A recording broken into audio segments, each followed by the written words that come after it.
welcome to another episode of the Winter Nutz podcast. Thanks, man. We have Blair from Ghostrider Motorsports back again.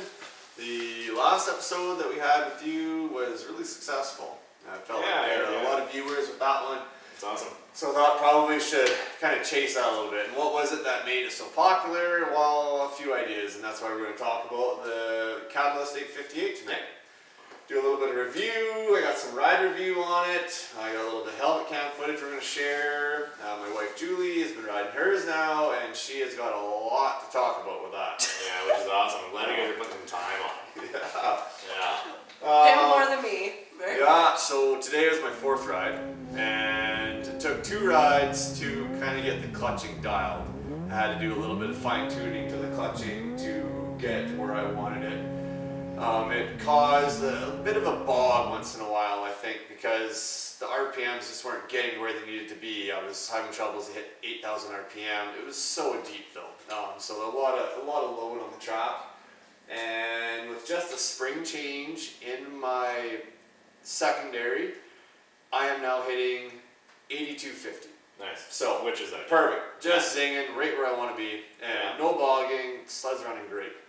So we're going to touch on a few things tonight. What's different about these sleds, what I'm liking about the sleds, and even if I have stuff that I don't like about the sleds, we're even going to talk about it, because then, you know, things can get changed a little bit. So first off that I want to touch base on was the suspension. I was on a Polaris prior to this, and those Walker Evans shocks, they're good shocks. Yeah. But they weren't sprung to my weight, and I just really struggled with them. Either it was too rough of a ride on the trail, or I blew through the suspension. And I'm finding that these ones are working perfectly for me. I'm dialing them in a little bit here and there, stiffening them up the front track shock because I wanted to wheelie a little bit. And stiffening that one up has worked out perfect, and actually the sled is tractoring and wheeling a ton. I've been doing re-entries kind of whenever I feel like doing one.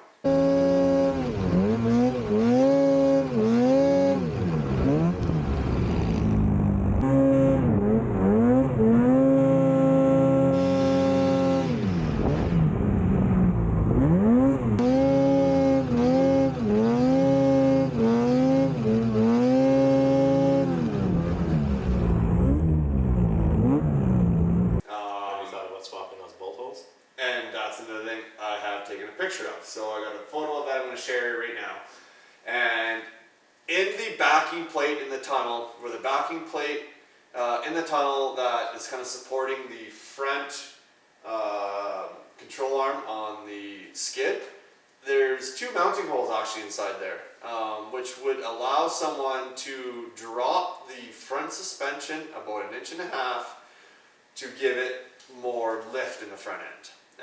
I know some people on the old Alphas have been doing that, and their sleds are just wheelie monsters.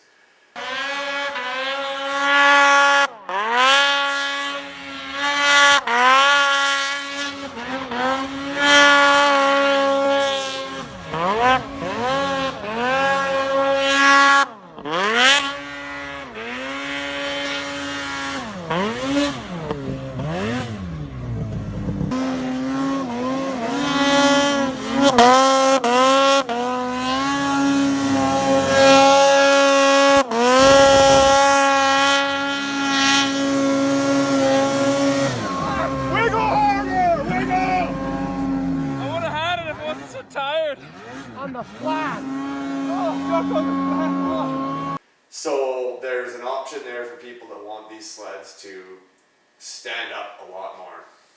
My wife doesn't want to do that. No. I'll let her go on about how perfect her sled is for her and explain why she loves her sled so much and why it's working so much better than what she had prior. It's just maneuverability of it. I find it so easy to pick where you want to go, and that's where I'm going, and it's not as much of an effort thing. Felt with I had an Axis before, that it's like I had to get my skis the right way to get it to initiate the side hill, and then you had to be perfect on the throttle, and then it would flip over, and then you could keep going. This one, it just feels like it just wants to go over. Like, you just give it a little bit of throttle, and it lean a little bit. Don't even have to be on one side, just lean and it goes over for you. We talked about that. There's hunters that are driving the roads this early in the season. So you have a foot of snow on the road from where you unload, and there's the truck trough. Yeah. And it's crazy. This Alpha, actually, you can just lean a little bit and ride right on the edge of that. You can side hill the truck rut. Yeah. It's crazy. It doesn't pull you into that truck rut. You can just lean a little bit, pull a little more weight on the one running board, and just ride right along the edge of that truck rut. And the track. I think a huge part of it for me is the track. And I think we were talking about how I find I hesitate when I'm trying to pick a line. I hesitate for that 1 second. And in my old sled, that 1 second in powder, I would just dig. And I would then dig out of sight, and I was stuck and have to call you to get you to just pull me out. Where this one, it digs, but it just pops you out, and you're back on top of the snow, and you're just going. So I can have that hesitation for 1-2 seconds, and I can still keep going on the line that I want to go once I've chosen it. So that's what I really loved about it. Yeah, that's what they were telling me when we were out there. They just love to dig. Yeah. If you're willing to let that thing sink a little bit, it'll grab some snow and shoot you out. Yeah. The bomb holes you leave behind, that's somebody else's issue. Right? I felt a little bad for everybody that was following me, but I got places that I don't think I would ever get to with my old sled without getting stuck. Like once I got to the top to you, I was blown away that I got there without having to call you 3 times to get me out. And this was on your first ride. Yeah. That sled. Which is nuts. And it's not, like, I'm not riding an 858, so it's not the power. Like, I'm 600, so probably about the same as my 800. It's the track. That track just chews and gets you where you need to go. It's also the approach angle. They've put such a good approach angle on for these riders and this chassis that it's like a dropped and rolled chain case back in the day. Yeah. And the approach angle is actually giving more length to that whole... 17 degrees or something. I saw something on YouTube a while ago. They're comparing the Polaris approach angle to the Arctic Cat approach angle. And I can't remember the degree differences, but you had your Chaos and your RMK were still like this. Yeah, it was, I think it was about 30 to 17 or something. Yeah. Like it was almost half. Yeah. Yeah. It's wild. You really notice it. But it's kind of cool that, yes, there is that option. You can drop that bolt and make this thing wheelie if you want. And I actually don't think I need to. It is wheeling whenever I want it to. Yeah. And you're on a 165. And I'm on a 165. Alex was saying the same thing. I talked to her today. And Yeah. she said it was the exact same thing. That she could do with a little less wheeling. And I can do bow ties on the 146 actually really easy.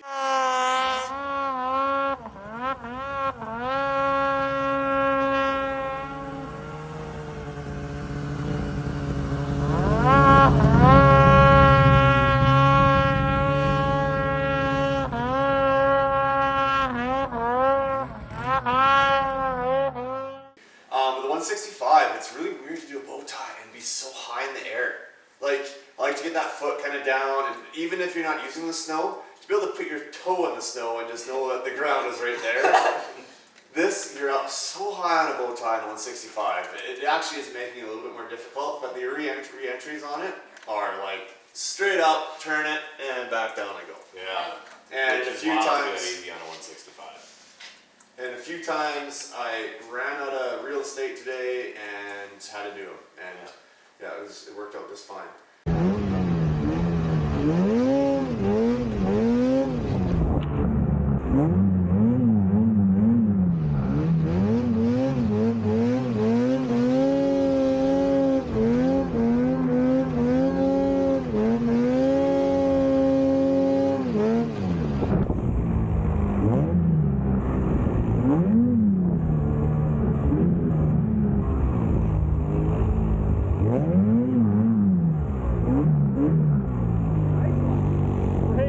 So another thing I was going to touch on is the belt drive. Right. So that's new for the Catalyst platform. Yeah. Pretty sweet. Everyone was already doing it to all their slides anyway, so it's about time Arctic Cat came out with that. Yeah, welcome to the party, right? Yeah, welcome to the party. Yeah. So I've left the plastics off my sled, so when I'm looking back, it remind me of what I'm going to be talking about here. So the track, the skid, and then now the rail. There's been a small update done to the rail. I have a photo to share. There's a lip that slides up the front of the rail to strengthen that front end up a little bit. There's obviously, we've had Dan from Reamer's Rendering on. He's shown that they have a brace for it if people still chose to. But myself, I'm not that heavy of a rider and I don't feel like I need it. You're not a huge jumper I'm either. not a huge jumper either, no. I just really like my trees. Yeah. I'll jump a stump if I see a stump buried in the snow, and you know, that's kind of it for me. Stick to the pillows for now. Stick to the pillows, yeah. So then there's a slight little A-arm change to the top A-arm, the spindle slightly, and how even the bumper mounts to the front of the sled. It's mounting to plastic, and this is one thing that I've seen on forums and even on Facebook. People aren't liking how the bumper is mounting to plastic on the front of the sled. Instantly, as soon as we bought our sleds, we bought the Articat bumpers. There's lots of other bumpers out there if so desired. They wrap around underneath the sled and actually grab onto underneath, and it doesn't move or wiggle. You can grab that bumper now and there's no movement in it. I feel like you want to make sure you get a bumper that is still going to be the weak point. Don't buy a bumper that is super strong, solid. It still has to be the thing that collapses. So when you do hit something, you don't need that whole front end of that sled to pile up. You need the bumper to collapse. If you hit something hard enough that the bumper collapses and then the front of your plastics collapse, well, you must have been cooking pretty good. But Yeah. I hit a tree today. I hit a little stump underneath the snow. Luckily it hit an A-arm and not my bumper. I think I actually almost would have been better off with it hitting kind of underneath on that bumper, and I'll slide underneath, but it stopped me dead and threw me right over the bars.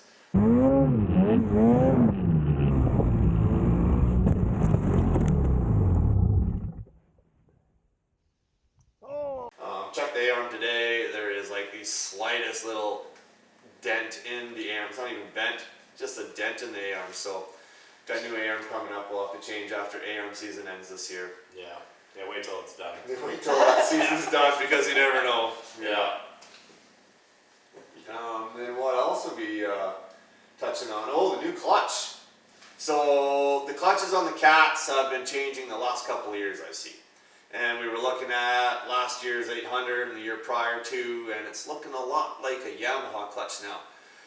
So I've been playing around with the clutching a bit, trying to get springs for these old 800s to figure out, you know what, they don't work.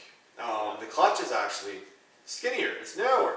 So they're reducing the actual area of how much the side panels have to stick out on the sled, because the primary clutch is now only this thin. Yeah. So that's another change up. It looks a lot like a Yamaha clutch, which I think is awesome because I've been riding Yamahas for a long time and their clutching has been bang on. So for them to take a book out of that with that merge they had for a couple of years, I think that's pretty sweet that they've got that in there. And Yeah, some reliability. Exactly. Yeah. I think they had some primary issues back in like the 2008, 2009 years. I know my brother exploded one way in the backcountry one time. So to see that they got that on there, it's And you can pretty definitely sweet. confirm that because with that MH clutch kit, will not work in this one. No, exactly. Yeah. So we were, as Blair just mentioned, trying to tinker with clutching a bit and get it right where I wanted it. So he's like, "Oh, I got this clutch kit for an M8000. I'll bring it by and see what you can work." And sweet. Well, actually, the only thing that worked in it was the helix. Oh, was it? The secondary spring and the secondary helix. Yeah. Because the primary is all different now. The weights are different. This primary spring is different. Right. So actually the primary spring is a lot shorter, where the M8000 spring was about 1.5 inches longer. Yeah. And then it would never compress into there. Yeah, and I've had chats with Articat obviously about that spring Yep. and about that bog. Yep. So I think we're all on the same page about changing that spring. Yeah. Yeah. Perfect. So the other thing is how unique they've built this sled. And it's been talked about in other podcasts. I actually watched the Snow West podcast quite a bit. And they had the Articat guys on a year and a half ago, 2 years ago. And they were explaining just how low they had that engine sitting. So obviously sparked my interest when they're talking about this sled, and then now I got one and can pull the panels off, and it's like, holy moly, like it is in the bottom of the chassis. Oh yeah. So as soon as I threw a friend of mine on this sled the other day on Tuesday to take it for a ride, when he comes off Blair's boost, instantly he's like, the front end feels so light, and the weight is between your legs. Yeah. They actually have the engine almost underneath the gas tank, like it's under the handlebars, buried down underneath there, and I got a picture of that I was going to share to show just how low it is. So if anyone gets opportunity, if you're going into a dealership, like pull the hoods off and actually look. It is insane how low it sits. Both the 600 and the 858 are both right buried down in the very bottom. Well, So there's that's, actually a good video on YouTube now. It's a deep dive into these. yeah. And there's actually quite a bit of detail, which is a good watch. Okay, yeah, I think I may have seen that. And even the pistons, a lot of people, I actually had to almost get an argument with one of my friends. He's like, no, they're totally different. They don't have nothing the same. No, the Arctic Cat has announced the pistons in these sleds are the same pistons that were in the 800. What they've done to increase the displacement is increase the stroke. Yeah. So the bottom end of the sled is going to be a little bit different because the whole crankshaft has to rotate up and down in a rotation quite a bit larger to gain that stroke and that piston up and down. Yeah. But it's still the same piston. So the actual width and why they wanted to do this, the width of the engine doesn't have to be any wider. They wanted to keep the sled as narrow as possible. So they didn't have to put a big bore in it and increase displacement that way and widen it. They kept it narrow with keeping the 800 pistons in it. Versus going for a 900cc and having to add weight. Yes, Yeah. that too. Yeah. Yeah, they've done a good job. And then the whole platform. So talking about that, my buddy hopped on the sled and he's like, right away, this is so light. So the whole center of gravity underneath that sled is like light and nimble. And as Julie was saying, that it's easy with that rail, the monorail, to kind of keep it where you want it.